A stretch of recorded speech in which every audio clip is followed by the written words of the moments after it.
부득이 금요일 날 우리 사도행전, 그동안 주일날 해왔던 사도행전을 지금 안 하면 나중에 이제 새해를 넘겨야 되니까, 금년에 맞춰야 되니까 그렇게 해주시고, 오늘과 다음 금요일에 사도행전을, 그리고 이제 주일은 이번 주 종교개혁 기념주일 및 우리 창립기념 8주년 기념주일, 그 다음 주에는 추수감사절 성찬식을 하도록 하겠습니다. 자, 미국의 마틴 루터 킹 주니어, 그는 흑인들이 당하는 인종차별과 불평등한 문제를 해결하기 위해서 평생 싸웠습니다.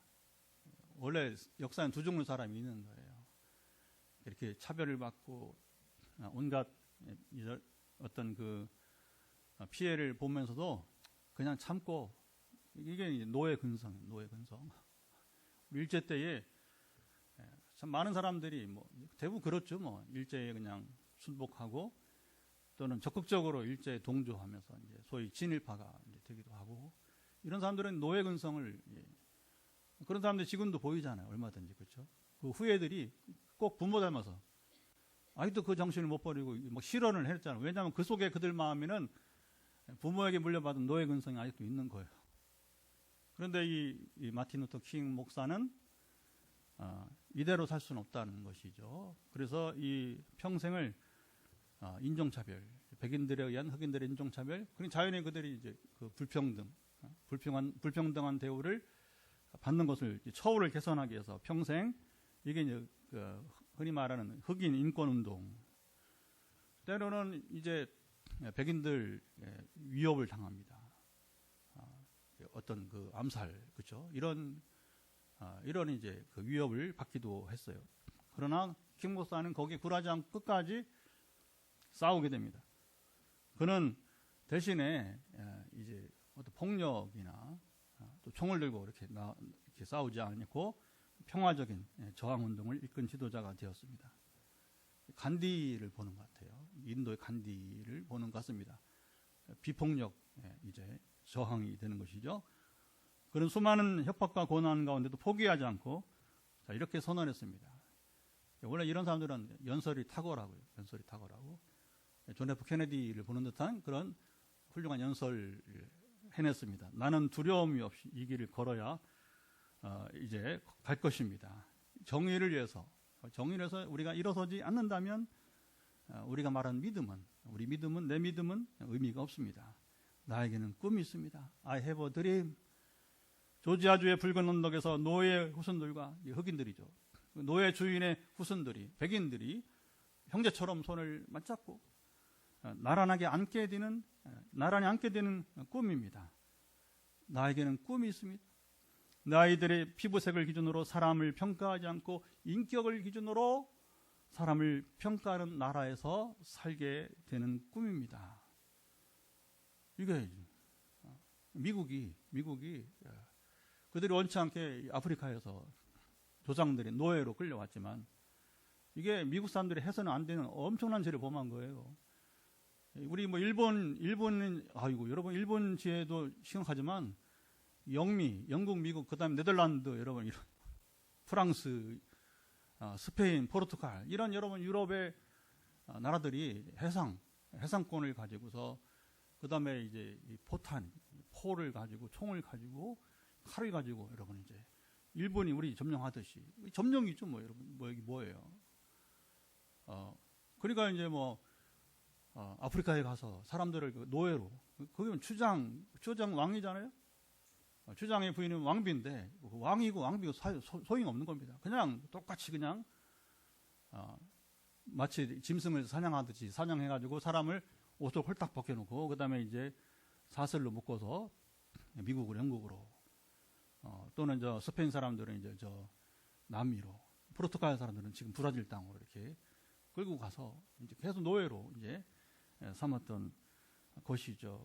이런 세상에 여러분, 세월이 가도 지금도 그렇게 크게 좋아진 건 없어요. 많이 좋았다 하지만 아직도 보면 여러분, 경찰에 총 맞아 죽은 사람들은 다 흑인들이에요.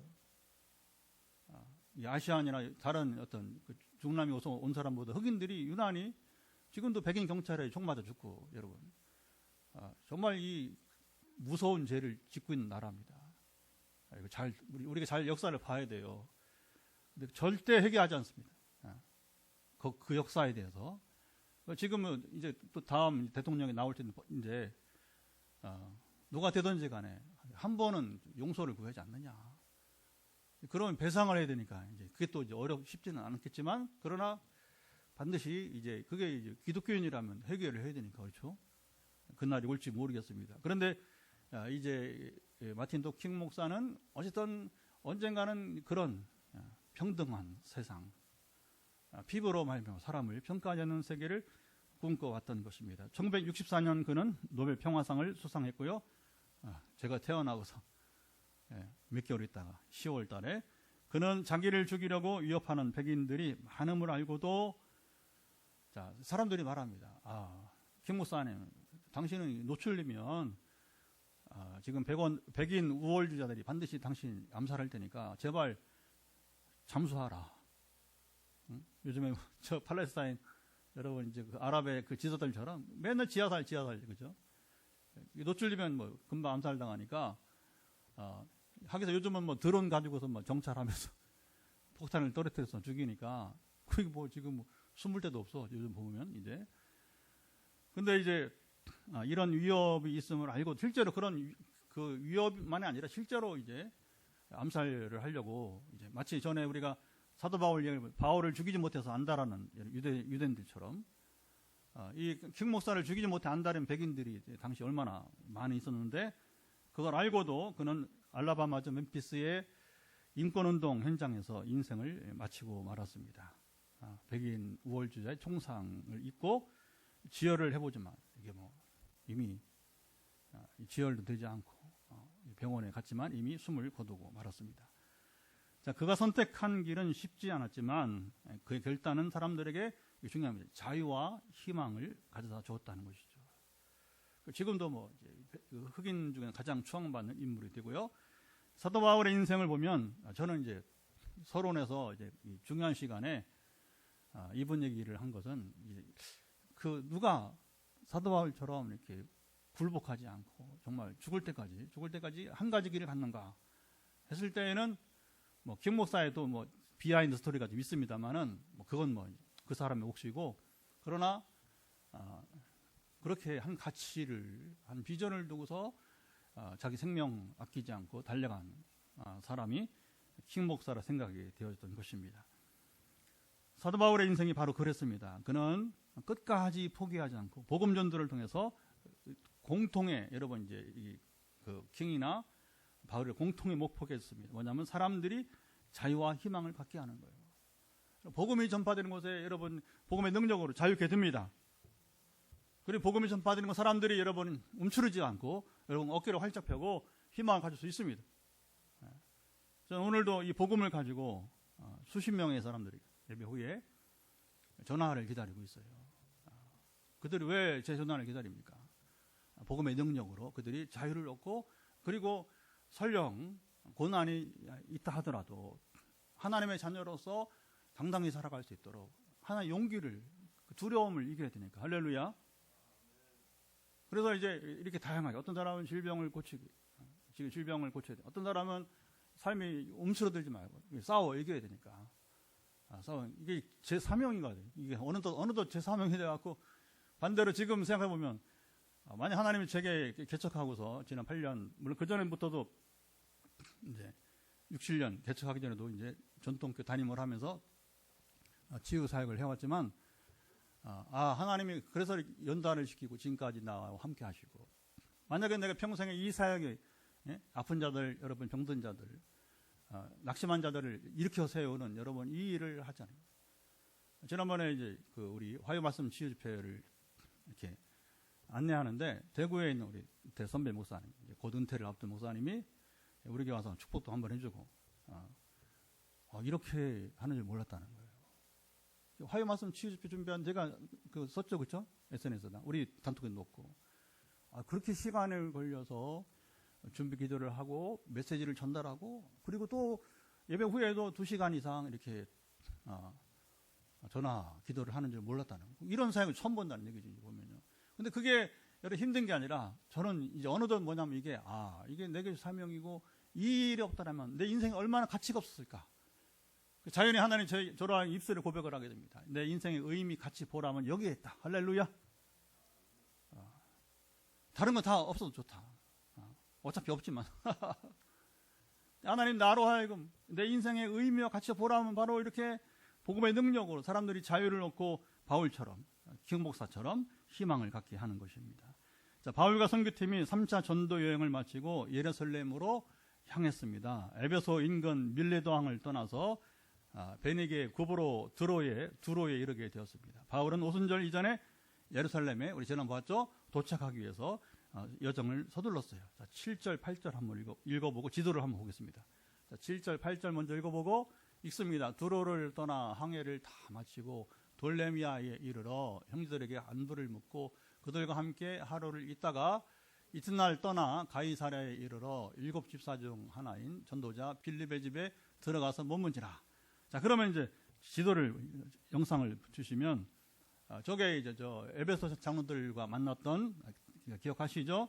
저 밀레도 에베소 갔다가 밀레도로 와야 되는데 시간이 오순절 전에 예루살렘에 가야 되니까 결국 에베소 장로들을 다 못 온, 성도를 못 오니까 에베소 장로들만 밀레도 항으로 오라 해서 이제 편지를 지금 급하게 띄운 거 사람을 보내서 그리고 바울은 이제 밀레도에서 작별을 하고 배를 타고 온 과정이 여기 쭉 이제 지도를 통해서 나타나 있습니다. 그래서 베니게 구브로 두로 이제 두로는 이제 구브로는 저 가운데 섬, 큰 섬이고 지중해 그리고 이제 두로는 이제 팔레스타인 땅에 드디어 들어오게 된 것이죠. 그리고 이제 그 남단에 있는 가이사랴, 저 빨간 화살표 하단에 있는 가이사랴까지 이제 뭐 여기는 이스라엘 땅이니까 두로는 이방 땅이고 그 밑에 이제 가이사랴는 이스라엘 땅으로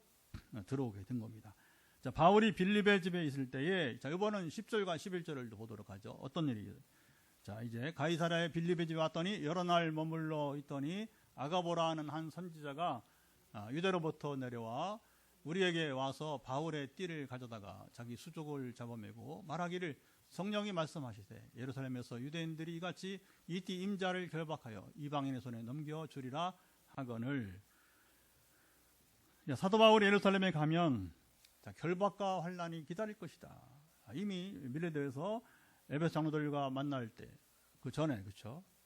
성령이 바울에게 알게 했어요. 그리고 이 사실을 이제 에베소 장로들에게 말하고 그래서 우리 만남은 끝이다. 다시 만날 수 없다. 이제 진짜 인생의 이별이 여기서 된다. 이후로는 하나님 나를 예루살렘에 가서 어떻게 이끄실지 물론 하나님이 로마로까지 가게 하시는 것은 알고 있었어요. 그러나 이제 예루살렘에 가서 어떤 과정을 겪어서 어떤 그 환란을 결박, 감금을 당하고 위기를 당하고 그 로마에까지 갈지는 전혀 지금 이제 한치 앞도 볼 수 없는 상황이었던 것입니다. 바울은 가이사랴 와서도 유대의 한 예언자로부터 다시 이 사실을 들었어요.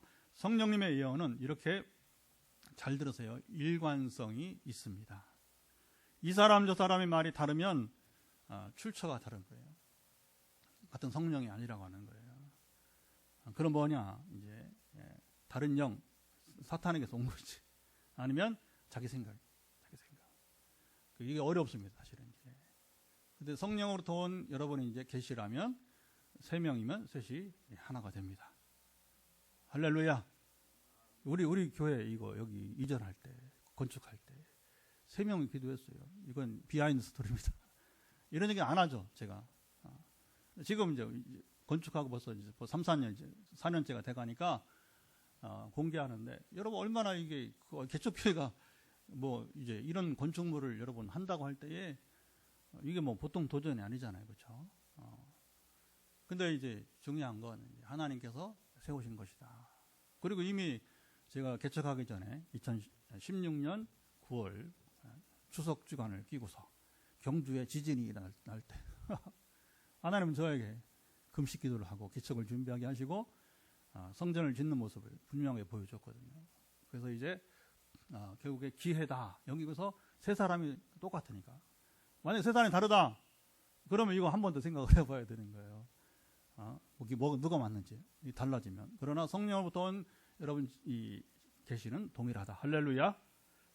그래서 사도 바울도 고린도 14장에서 예언할 때에 혼자 하지 말고 둘이나 셋이 이제 이렇게 서너씩 이렇게 합쳐라. 그러면 이제 그게 영분별이 더 완전하니까 그러게 되는 것이죠. 자, 이 예언의 말을 그러니까 사도 바울이 예루살렘에 가면 고난을 당할 것이다. 이 예언이 다 지금 이제 성령께서 하시고 또 전에도 누가 또 얘기하고 또 이번 아가보가 또 세 번째 이렇게 예언이 동일하게 되었던 것입니다. 자, 누구나 그렇죠, 여러분. 당신 이 길을 가면 험한 길이다. 그럼 말려야죠, 그렇죠? 말려야죠. 제가 개척한다고 할 때 우리 이 장신대 신학대학원 우리 동문들 다 반대. 하지 마. 좀 가까운 목사님, 장 목사라고. 아유 그냥 막 핏대를 올리면서 하지 마, 신 목사. 안 되는 일이다. 그게 당연한 얘기예요. 그게 또 상식적인 얘기가 되는 거죠. 이 시대에 누가 개척을 해요? 그러니까 뭐 이제 전에야 우리 아버지 세대야 70년대 80년대 목회했던 우리 아버지 세대야 뭐 깃발만 꽂으면 다 됐다고 하니 그러나 지금 뭐 쉽지 않잖아요. 그러니까 누가 이렇게 스스로 어려운 길을 선택한다면 가지마. 우리 장목사 편하면 가지마. 그래서 이제 소리를 보러 아마 지를 것입니다. 자, 바울은 13절 한번 볼까요? 뭐라고 말했는지. 13절 바울이 대답하되 여러분 어찌하여 울며 내 마음을 상하게 하느냐. 나는 주 예수 이름을 위하여 결박당할 뿐 아니라 예루살렘에 죽을 것도 각오하노라 하니. 바울은 여러분이 우니 그렇잖아요. 나는 이제 어차피 각오하고 사는 인생. 뭐가 두려우랴. 죽음이 두려우랴. 뭐 위협이 두려우랴. 그러나 이제 이 사실을 아는 성도들은 이게 가면 안 되는데 당신도 오래 살아야 되는데 당신 더 할 일이 많은 사람인데 이번에 제가 이제 11월 올려 수술한다고 하니까 제가 태어나던 해에 대학을 간 목사님, 지금 이제 원로 목사가 됐죠. 나이 차이가 좀 난단 말입니다. 한 20년 차이 나는데 벌써 원로 된 지가 벌써 10년 돼 가는데 그 축복을 하면서 이제 신 목사는 할 일이 많다. 그렇죠? 할 일이 많다. 건강해야 된다. 왜냐면 알거든요. 제가 어떻게 살아온지를 그 동기지만 인생의 정말 이제 큰 형님 같은 이제 그리 불러요. 어목사님이라고. 그랬더니 이 어른이 그냥 저를 향해서 이렇게 축복을 하면서 건강해야 된다. 아직 할 일이 많다. 그리고 바울을 향해서 그렇죠. 바울 사도요. 당신 할 일이 많은데 아직 이 길을 피하라. 근데 이제 울면서 얘기하니까 바울이 얼마나 마음이 여러분 아픕니까? 나는 강금만 아니라 순교도 각오했다고 했습니다. 자, 여기서 질문을 던져보는 거죠. 바울의 이 담대함과 그칠 줄 몰랐던 열정은 도대체 어디서부터 여러분 이제 나왔을까요? 사도 바울과 선교팀이 드디어 예루살렘에 도착했습니다. 오랜만에 바울과 그리고 예루살렘 교회의 지도자가 야고보 이제 야고보를 이제 만나게 되었어요. 자, 17절 보면 기꺼이 영접했다 하는 말. 여기서 원문을 제가 찾아보니까 오늘 아스메노스는 잘 들어보세요. 기쁨과 환대를 나타내며 즐거운 마음, 그냥 이게 환영한 게 아니라 즐거운 마음으로 반가워하며 이제 바울과 선교팀을 맞이했다 하는 것입니다. 자, 예루살렘 교회 성도들이 이렇게 기쁨과 감사로 바울과 선교팀을 환영해 줬습니다. 자, 이 자리에서 이방교에서 모은 구제헌금을 전달했습니다. 누가는 그 얘기는 얘기하잖아요. 뭐 당연한 거니까 그렇죠. 헌금을 갖다 주려고 오순절 전에 급하게 왔으니까 지금 중요한 건 그거 아니라는 거죠. 그건 뭐 이제 이미 이때 전달했고, 자 18절 19절도 한번 읽어보겠습니다. 18절 19절 잠깐만요. 같이 한번 읽어봅니다. 그 이튿날 바울이 우리와 함께 야고보에게로 돌아가니 장로들도 다 있더라. 바울이 무난하고 하나님이 자기의 사역으로 말미암아 이방 가운데서 하신 일을 낱낱이 말하여. 그 뒤에 불 좀 켜주세요. 너무 어두워서 잘 보이질 않아요. 불 좀 켜주세요. 자, 오랜만에 만나 대화한 내용은 하나님이 이방 땅에서 지난 20여 년, 뒤쪽에 지난 20여 년 동안 행하신 일입니다. 그 일을 낱낱이 카덴은 하나씩 자세하게 구체적으로 이제 말을 했다는 것입니다. 자, 어떤 예배나 성도의 교제 가운데 최고의 이야기는 여러분 이런 것입니다.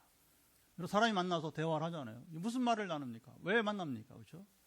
그냥 여러분 이제 별로 의미도 없는 말을 쏟아내고서 몇 시간을 보낸다면 이거 허무한 거예요. 끝나고 나면 속이 후련할지 모르지만 이게 허무한 겁니다. 그런데 여기서 최고 이야기는 뭐냐? 하나님께서 우리와 함께 하신 것입니다. 자, 이것을 두루뭉술하게 여러분 말하는 것이 아니라 바울과 선교팀은 하나씩 세세하게 그렇게 다 말했어요. 자, 이런 이야기를 여기서 하는 사람이나 듣는 사람이나 모두가 감동을 합니다. 이게 여러분 이게 정말 시간 가는 줄 모르고 얼마나 이게 여러분 좋은 일인지 모르는 거예요.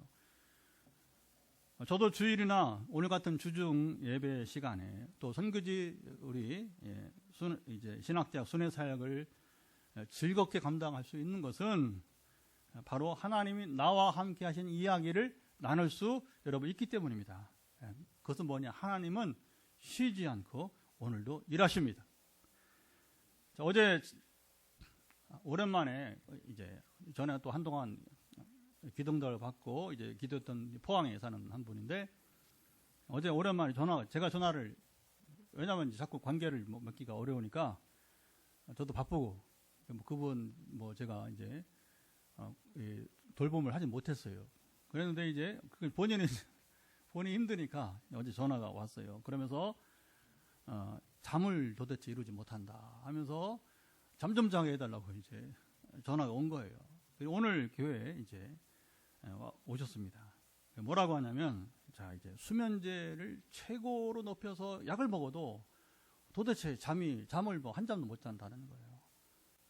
수면제 강도가 있잖아요, 그렇죠? 약한 거 좀 더 이렇게 최고 강도를 높여도 도무지 잠을 못 이뤘는데 어제 목사님 기도를 받고 너무 잘 잤습니다. 할렐루야. 걷기도 힘들고 그러니까 우리 또 김 목사님을 불러가지고 또 김 목사님은 또 바나바처럼 항상 순종하시고 할렐루야. 혼자 못 와요. 남편이 데려올 저기도 아니고.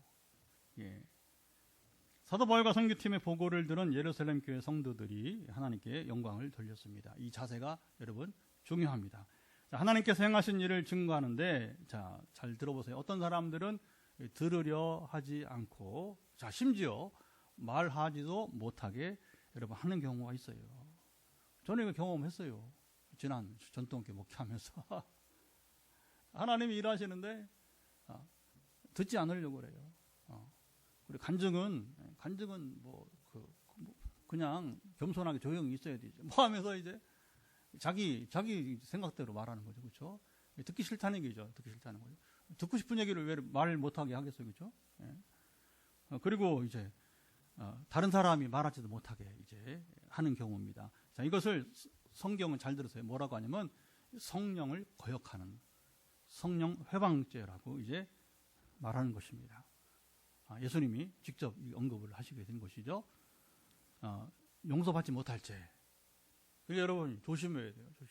하나님이 행하신 신령한 놀라운 일인데 그걸 여러분 증거하면 하나님이 행하셨구나. 박수를 치고 하나님 영광을 돌리고. 아멘. 내가 경험하지 않았지만 다른 사람이 경험한 거지만 자기 아내가 경험해도 말도 못하게 하고 아주 겁을 모르는 사람이에요. 하나님 어떤 분인지 모르고 겁을 모르고 여러분 조심해야 됩니다. 그 사람 구원받을까 지금 걱정이에요. 성경대로 말한다면 웃으면서 말하지만 웃을 게 아니잖아요. 심각한 여러 문제가 되는 것입니다.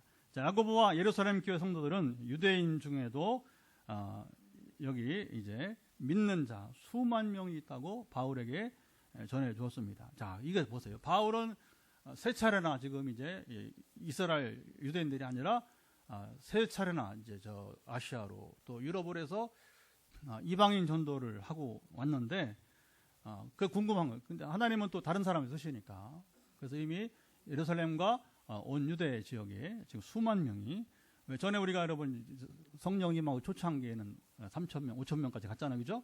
그 5,000명이 또 지금 한 20년 이상 지나면서 지금 수만 명으로 이제 소위 말하는 부흥을 했다 하는 것이죠. 성령께서는 성도들이 복음을 전하고 교회를 세운 일에 이방 땅에서만 아니라 예루살렘과 유대 땅에서 동일하게 역사하셨습니다. 지금도 우리가 여러분 모르는 거지. 우리가 여러분 전하지 못하는 것이지. 지금도 하나님은 각 지역에서 각 사람을 들어서 하나님이 여러분 이제 구원할 자들을 찾아내시고 그들을 불러내시고 있는 것입니다. 자, 그들이 이렇게 좋은 소식만 있는 것이 아니라, 자, 이제 오늘 본문에 부담되는 얘기가 또 하나 나오죠. 바울이 대처해야 될, 지금 긴급하게 바울이, 그건 이제 지난 얘기고, 자, 이제 지금, 바울 사도요, 당신이 지금 위기에 처해 있다. 이걸 알아야 된다, 현실을. 바울은 과거 와고 왔는데, 오자마자 선교보고 후에는 바로 이제 이 일에 대해서 이야기를 해주는 것입니다. 자, 21절, 22절을 한번 보도록 할까요? 그 문제는 내가 이방에 있는 모든 유대인을 가르치되 모세를 배반하고 아들들에게 할례를 행하지 말고 또 관습을 지키지 말라 한 다음을 그들이 들었도다. 그러면 어찌할꼬 그들이 필연 그대가 온 것을 들으리니. 예루살렘의 형제들이 바울이 유대인들에게, 자, 이제 그냥 우리가 쉽게 말하면 봉변을 당할까 이런 걱정했어요. 자, 그들이 바울을 가만히 두지 않을 것이 불보듯 뻔했으니까. 그 바울도 알고 온 거고, 그리고 이미 바울의 소식을 여러분이 이제 바울이 오지 않지만 이미 2번 와서 보고를 했고, 그리고 이제 3번째 여행을 마치고 왔을 때에는 소문이 이제 파다하게 여러분 났을 거 아닙니까? 여러 그 사도들이 여러분 이제 전도자들 중에서도 특히 바울이 또 본인 자신이 유대교인 출신으로서, 그것도 바리새인 출신으로서 변화되어서 거꾸로 막 이제 이렇게 유대교를 옹호하지 않고 오히려 이제 유대교 반하는 이제 기독교 복음을 전하고 있으니까 그렇게 이제 앙심을 품고 있었던 것이죠. 자, 예루살렘 형제들이 바울에게 한 가지 제안했습니다. 이렇게 하면 그들이 바울을 향한 적개심이 좀 누그러질 것이라 기대를 하게 되는데, 자, 23절, 24절 한번 읽어보도록 하겠습니다. 23절, 24절, 우리가 말하는 이대로 가라. 소원한 4사람이 우리에게 있으니, 다음 절, 그들을 데리고 함께 결례를 행하고 그들을 위하여 비용을 내어 머리를 깎게 하라. 그러면 모든 사람이 그대에 대하여 들은 것이 사실이 아니고 그들도 율법을 지켜 행하는 줄로 할 것이라. 자, 사도 바울은 그들의 말대로 비용을 내고 머리를 깎으며 결례를 행하였어요.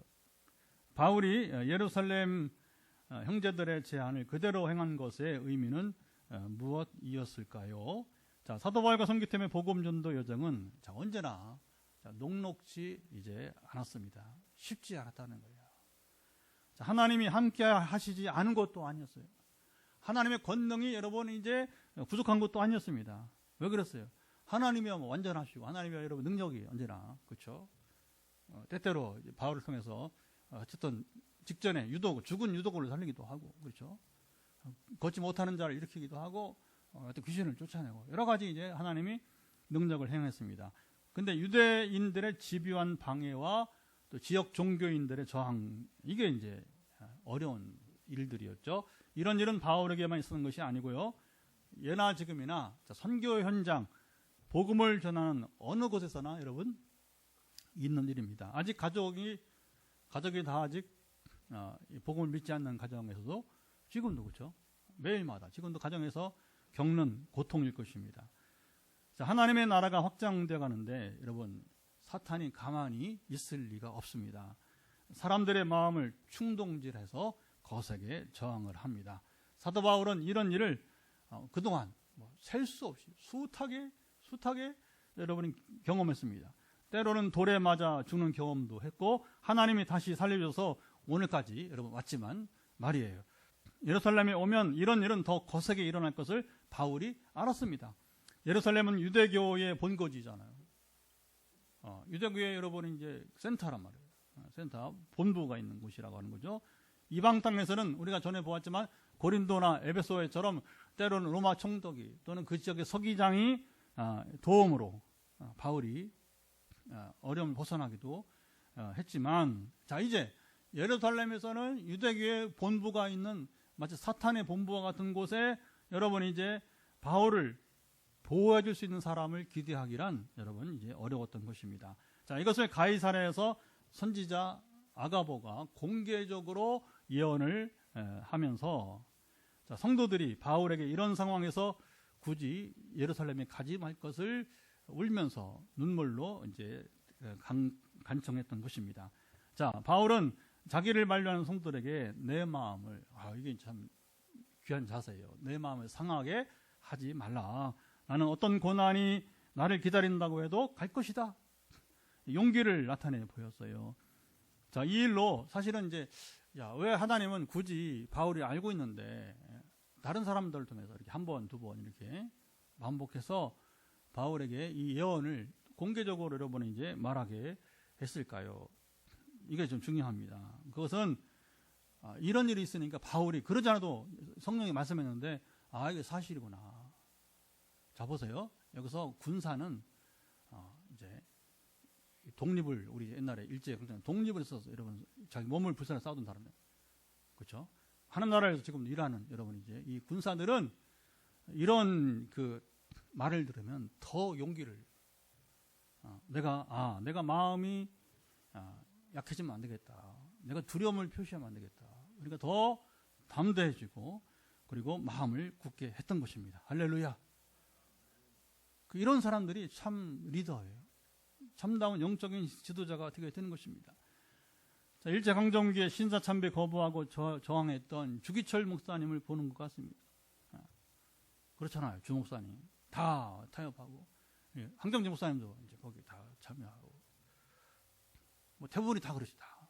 근데 극히 소수, 이제 뭐 안희숙 여사 뭐 이런 사람들이 이제 보면 소수의 이제 사람들, 그들은 뭐 이게 세상에 제일 무서운 게 뭐냐면 죽음을 두려워하지 않는 사람이 제일 여러분 무서운 거예요. 죽음을 겁내지 않는 사람이 제일 무서운 겁니다. 제일 비겁한 사람이 누구냐면 죽음을 두려운 제일 비겁한 사람이 되는 것이고, 바울은 어떤 위협이 있다 하더라도 복음 전도를 결코 포기할 수 없습니다. 그것이 바로 다메섹에서, 그 이유가 뭐냐? 다메섹에서 자기를 만나 주신 부활하신 예수님의 뜻이요 기대였기 때문에 그런 거예요. 거기서 여러분 주님이 밝히잖아요. 이 사람은, 바울은 뭐냐? 내 이름을 이방에 만방에 이방에 전할 그릇이다. 나의 그릇이다. 주님이 천상에서 바울을 보시기에 얼마나 뿌듯하고 여러분 자랑스러워 하셨을까요? 자, 이거 우리가 그래서 어떻게 우리가 여러분 죄를 이기느냐, 어떻게 유혹을 이기느냐, 이거 보면 돼요. 이걸 인식하면 됩니다. 뭐냐? 하나님은 천상에서 우리 하여튼 뭐 한 사람은 다 보신단 말입니다. 사람은 다 못 봐요, 그렇죠? 그럼 하나님은 다 보신단 말입니다. 그래서 두 가지 반응을 보고, 우리가 죄를 이기고 유혹을 이기면 이것도 유혹이잖아요, 그렇죠? 고난을 거부하는, 바울처럼 이렇게 여러분 꿋꿋하게 넘어지지 않고 자기 길을 가면 얼마나 하나님 기뻐하십니까? 얼마나 기뻐하죠. 그런데 쉽게 포기하고 좌절하고, 그렇죠? 그리고 막 세상 쾌락에 빠져 있고 못 나오고, 헤어도 못 나오고, 옛 습관을 끊지 못하고, 그러면 하나님 얼마나 여러분 슬퍼하시는, 얼마나 여러분 이게 실망하게 되는 것이, 물론 또다시 다윗처럼 또 기회를 주시기도 하지만, 그때는 얼마나 하나님이 여러분이 이제 실망하시냐 말입니다. 자, 바울이 예루살렘에 와서 그곳 성도들과 야고보와 만나며 크게 환영을 받았습니다. 하나님께서 그들과 어떻게 함께 했는지 예루살렘의 형제들도 들어왔어요. 그러기에 바울과 선교팀을 어떻게 환영했는지 상상이 갑니다. 자, 바울과 선교팀은 하나님께서 자기들과 함께 하신 일들을 자세하게 전하며 감동을 나눴습니다. 자, 이 시간도 잠시 예루살렘 형제들이 유대인들의 상황을 이제 잘 이해하고 바울을 향해서 크게 염려했습니다. 자, 예루살렘 형제들이 바울이 결례를 하도록 권하고 바울도 동의하고 따랐습니다. 사도 바울은 이 일을 구태여 하지 않아도 되었지만, 자, 이게 중요합니다. 왜 바울은 이 일을 했는가? 바로 유대인들과의 화목을 위해서, 또 예루살렘 교회가 제안한 것이기 때문에 예루살렘 교회 성도들과의 화목을 위해서 이 제안을 여러분 따랐던 것입니다. 바울 개인의 입장이라면 굳이 이런 불필요한 것을 행하지 않아도 행할 사람도 아닙니다. 바울은 다른 형제의 제안이 합리적일 때에 그것을 수용했어요. 그리스도인들이 따라야 될 여러분 본이 되는 겁니다. 나는 할 필요가 없다. 나는 하지 않아도 된다. 그러나 공동체를 위한 것이라면 또 다른 형제들과의 화목을 위해서라면 그것을 따르는 것이죠. 자, 바울이 결례를 행한다고 바울을 향한 유대인들의 자들에서 이거 중요합니다. 이 결례를 행한다고 바울을 향한 유대인들의 여러분 마음이 누그러지지 여러분 이제 않았습니다. 바울은 이 결례가 유대인들의 마음을 완전히 바꾸지 이제 않을 것을 또 알았어요. 이거를 읽을 수 있어요. 우리가 이걸 읽을 수 있어야 돼요. 성경을 읽으면서 자, 그럼에도 불구하고 그는 이방 교회와 그리고 유대 교회 사이의 화목을 위해서 자신을 낮추는 여러분 결정을 하게 됩니다. 복음을 위해서 자신의 자유와 자존심을 내려놓는 선택이었던 것입니다. 바울은 유대인들이 자신을 해하는 것은 막을 수 없지만 이방 교회 그리고 예루살렘 교회의 화목이 이루어지기를 그는 원했던 것입니다. 이게 베테랑 사도의 마음이었던 것이죠. 당시 예루살렘 교회 유대 그리스도인들이 이제 이방 교회를 좋게만 보지 않았기 때문에 그건 특별히 갈라디아서를 보면 잘 나와 있습니다. 그리고 이제 이게 참 교회 간의 갈등이라는 게 참 어려운 거예요. 그러니까 아직 예수 믿지 않는 유대교인들의 이런 바울을 죽이려고 한 듯한 이런 위협도 있지만 또 이게 유대인 교회와 그러니까 유대인 그리스도인과 그다음 이방인 교회 그리스도인 사이도 갈등이 항상 내재되어 있다고 하는 것이죠. 바울은 또 유대인이고 그러면서 이방인 교회가 또 같이 좋은 관계를 유지해야 되니까 유대 관계를 맺어야 되니까 자기가 포기한 것이죠. 자, 사도 바울이 복음을 위해 자신의 목숨을 두려워하지 않고 달려간 것은 자신이 먼저 하나님께 받은 은혜가 너무 크고 여러분이 이제 놀라웠기 때문에 그런 것입니다. 아무나 받을 수 없는 하나님의 은혜를 바울이 경험했지 않습니까? 바울이 부활하신 예수님을 만난 것이 주 33년 사이, 35년 사이. 오늘 본문에 바울이 예루살렘 도착한 해가 대개 57년에서 58년 사이로 보게 됩니다. 그러니까 바울은 주님께 부름을 받고 지난 20년 내지 25년 동안 너무나 행복한 시간을 예루살렘에 지금 도착할 때까지 행복한 시간을 보냈어요. 부활하신 주님을 만나기 전보다 보세요. 바울이 부활하신 주님 만나지 않았으면 얼마나 여러분 세상적으로 여러분 행복했겠어요. 그렇죠? 얼마나 편하겠어요. 그렇죠? 이건 여러분이 이제 엄청난 그 특혜를 입는 상류층의 생활이에요. 바리새인. 여러분 그 바울의 아버지가 얼마나 여러분 돈이 많았으면 아버지가 로마 시민권을 돈 주고 산 거예요. 그러니까 나중에 나오지만 천부장이 나는 돈을 엄청나게 주고서 로마 시민권 샀는데 너는 어떻게 바울에게 로마 시민이 됐느냐 궁금하니까 나는 나면서부터 이거 비교가 안 되니까 나면서부터 아버지가 로마 시민이니까 나면서부터 이제 로마 시민이 되었다고 이런 말하고 있지 않습니까? 그러니까 그가 기득권을 행사할 수 있는 그런데 이제 부활하신 주님 만나고서는 자기 의지랑 상관없이 고된 인생길을 살게 된 거예요. 결혼도 못하고 바울은 스스로 자기 결혼하면 이게 안 된다는 걸 안 거예요. 그래서 결혼하기 싫어서 하는 게 아니라 오로지 100% 복음 전도를 전력을 다해서 바울은 이제 전에 나눈 바 있기 때문에 이건 생략하겠습니다. 그래서 바울이 여러분 결혼도 포기하고요. 그래서 고되고 불필요한 고난을 당하기도 했지만 그러나 지난 20년, 25년의 바울의 생애는 정말 가장 행복한 인생이었던 것입니다. 이게 참 행복이라고 하는 거예요. 저도 2010년 성령님이 임하신 후 지금까지 제 인생에 가장 행복한 시간을 보내고 있습니다. 지금도 양육반 할 때에 자기소개할 때에 이제 가장 행복한 때가 언제였느냐 이렇게 묻는 질문이 있어요. 저는 변함없이 그때부터 2010년도에도 그걸 처음부터 이제 양육반을 할 때에도 그때 나는 지금이 제일 행복하다. 15년이 지나도 제가 마음이 변개치 않고 성령님과 함께 할 때는 지금도 행복하다. 그리고 이제 8년 전 교회 개척을 하고서 더욱 제 인생이 여러분 마칠 때까지 그렇게 될 것입니다. 하나님과 함께하는 사람의 행복이라고 하는 거죠.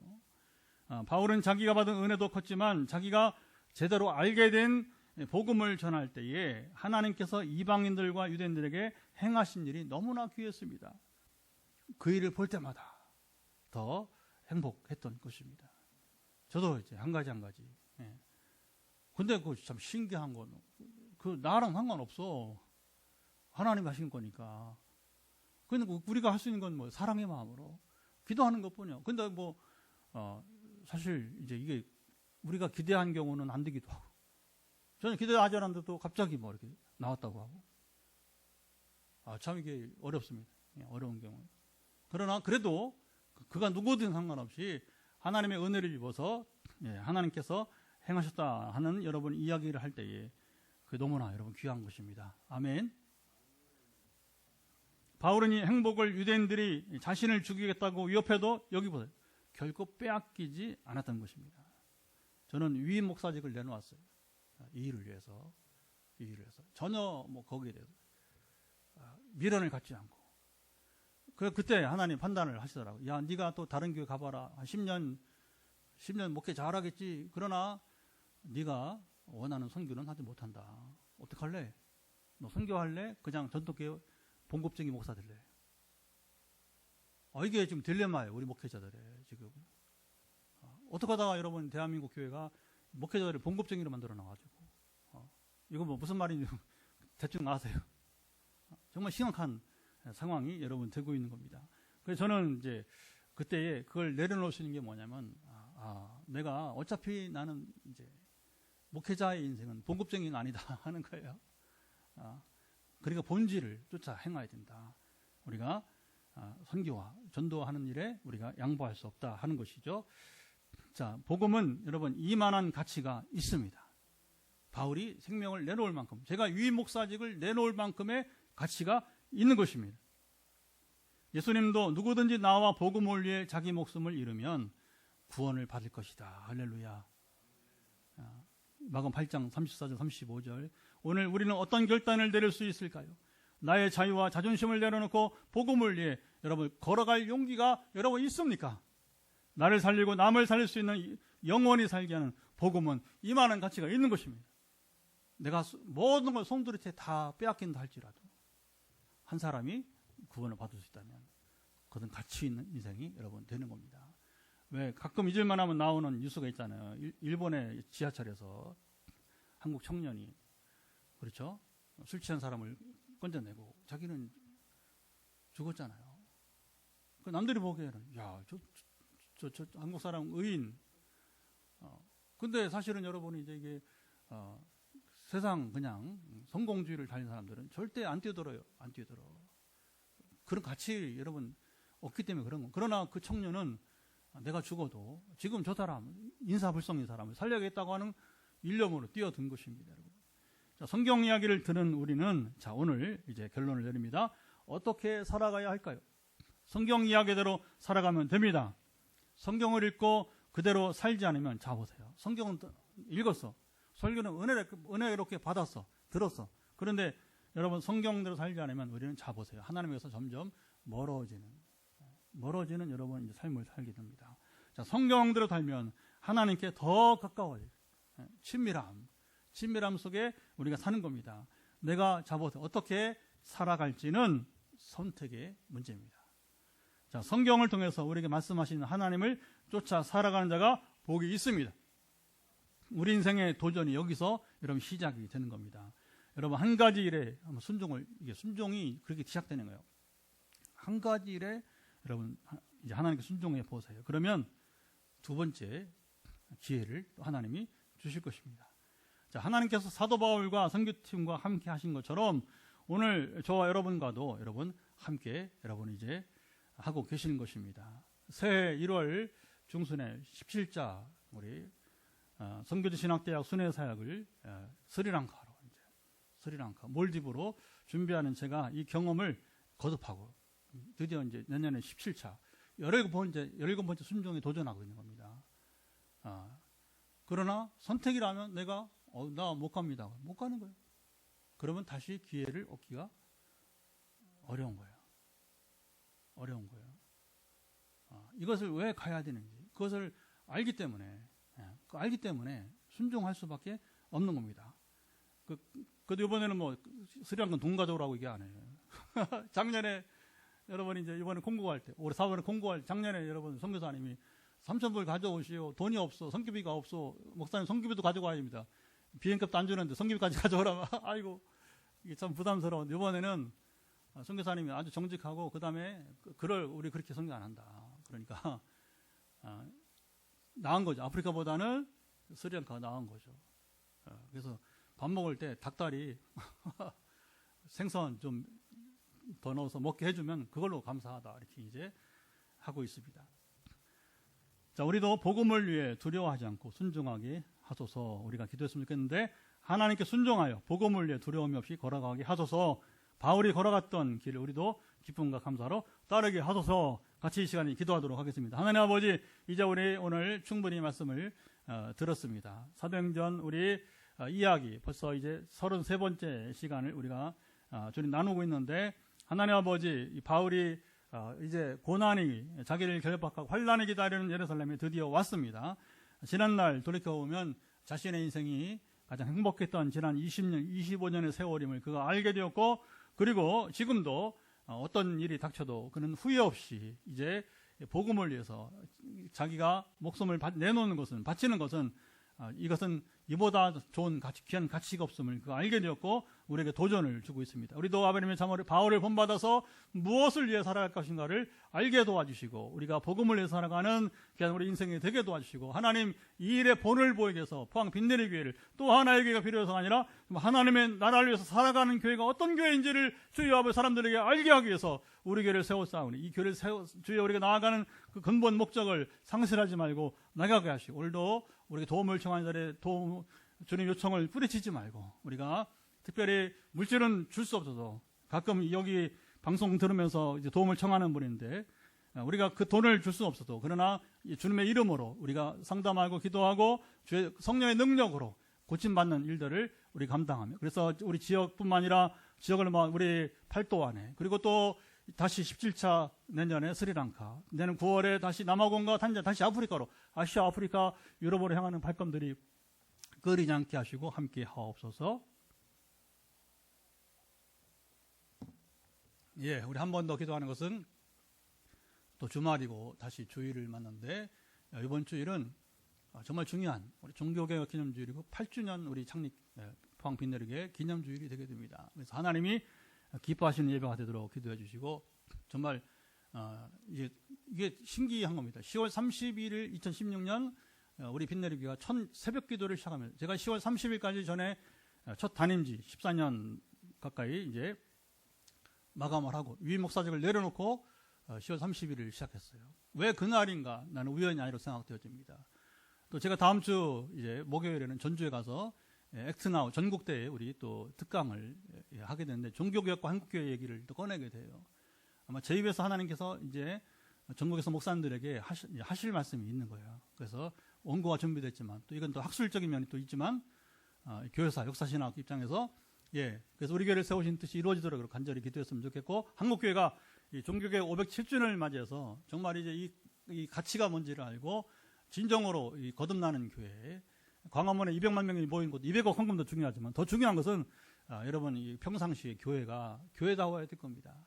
참 가슴이 아픈데 같이 한 번 더 기도합니다. 그리고 치유기도 합니다. 하나님 아버지 우리 한 번 더 기도하게 되는 것은 벌써 주말이고 또 이번 주에는 종교개혁 기념 507주년 그리고 포항 빈내리교회 8주년 기념주일이고 정말 너무 중요합니다. 또 하나의 교회가 필요 우리 교회를 세우신 것이 아니라 정말 하나님 나라가 무엇인가를 이 땅에 드러내면서 그래서 프랑스에 우리 선교사님이 지난번 3월에 만나고 또 우리 교회 와서 만나고 우리 교회가 참으로 이제 세계 교회를 향해서 얼마나 많은 도움이 필요한지를 그가 고백한 것처럼 그것이 바로 우리 교회를 세우신 목적입니다. 그 목적 앞으로도 잘 이뤄가도록 인도하시고 그동안 아버님이 참으로 이제 16차례 우리가 참으로 때로는 두 나라씩 가기 때문에 이제 내년에도 우리가 또 하반기에는 아버지 참으로 이제 남아공과 우리 이제 탄자니아를 가듯이. 그래서 지난 16차는 16나라가 아니라 그 이상으로 그냥 30개국 가까이 우리가 반복해서 가기도 하고 순회를 하게 됐는데, 더 하나님께서 온전히 참으로 이제 이 시대에 원하시는 교회 모델로 세워주시기를 원하며 기도합니다. 전에는 교회 모델이라면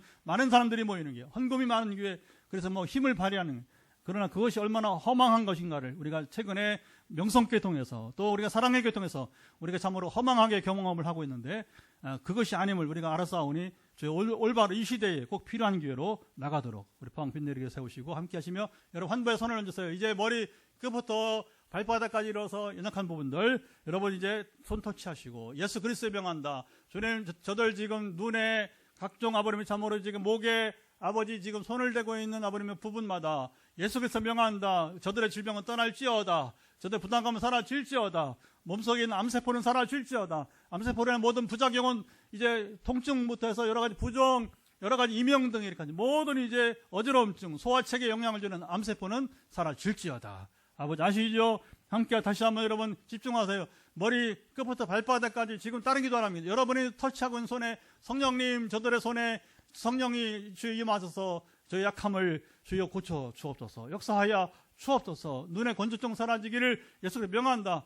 이것은 여러 사람들이 동시에 지금 영상으로도 또 현장에도 아버지 또 나중에 또 아버님의 참으로 이제 녹화된 영상을 유튜브를 통해서 볼 사람들 중에서도 있습니다. 눈의 건조증은 사라질지어다.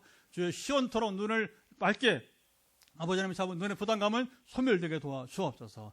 같이 염증으로 고생하는 분들 다 한 분에 한 분 기억하사 아버지 하나님의 참으로 척수멸리까지 모든 염증은 사라지기를 예수를 명한다. 특별히 이 만성 위염이 오래되어서 도무지 소화체계가 회복되지 않는 주님 분들이 싸우니 이분들도 사랑하사 온전케 하시고, 이제 위에 염증층은 이제 그 층이 이제 사라지고 염증은 사라지고 새살은 돋아날지어다. 아버지 아시죠? 강건하선 시간도 마음을 다해서 또 심장의 온전한 회복이 따르기를 원하는 분들이 있습니다. 저 심장의 온전한 회복이 따르기를 예수를 선포합니다. 어떤 분은 비형 간염으로, 또 이제 어떤 분은 머리에 네아스 종양 때문에 또 고생하는 분들이 싸우니 함께 하시고 주여 강건해 주옵소서. 주 뜻이 온전히 이 시간을 기도하고 하나님의 은혜를 기다리는 자에게 임할 것을 예수께서 선포합니다. 지금 들으시면 믿으며 이후에는 나머지 우리 현장에서 안수기도 또 9시 반 전후에서 이제 2시간 전후에서 또 이어지는 우리 또 수십 명의 기도를 기다리는 분들 위해 전화로 응답은 이어지게 하시고, 어제 밤에 단잠을 자게 했던 우리 박 지사님처럼 지금도 잠 못 이뤄서 큰 고통 가운데, 너무 고통 가운데 있는 서울의 노지사님, 주여 간밤에 이 밤은 이제 그 동일한 성령께서 간밤에 단점을 읽어서, 그 밖에 또 누구라 말하지 않지만 동일하게 지금 불면증 때문에 고생한 분들 회복되기를 예수를 선포합니다. 반드시 이 밤에 응답하시고